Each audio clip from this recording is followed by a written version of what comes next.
At tesbih eline. Gerisini selleme. Kim tutar seni be koçum?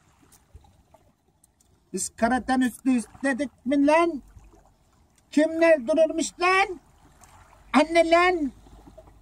Oğlum. Oğlum. Lan. Lan kendine gel lan, kendine lan. Oğlum. Çok mu acıktın be? Yok mu sana göre bir şey? Hemen sana bir ısmarlayalım, bir çorba. Ne istersin koçum? Ha? Ciğer mi istersin? İskender mi istersin? Yoksa tavuk mu istersin? Söyle bakalım.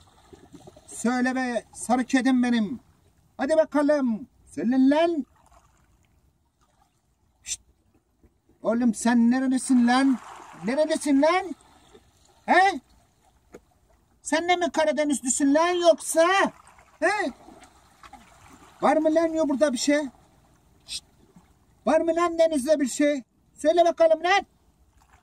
Oğlum bekletme lan bizi, bekletme. Oğlum bekletme lan. Söyle lan. Bıyıkları, kaytanlı. Hop. Aha yavrum benim. Kim tutar seni be? Kim Malkoçoğlu'nu söyle. Malkoçoğlu. Söyle bakalım lan. Bu kedi kimin lan?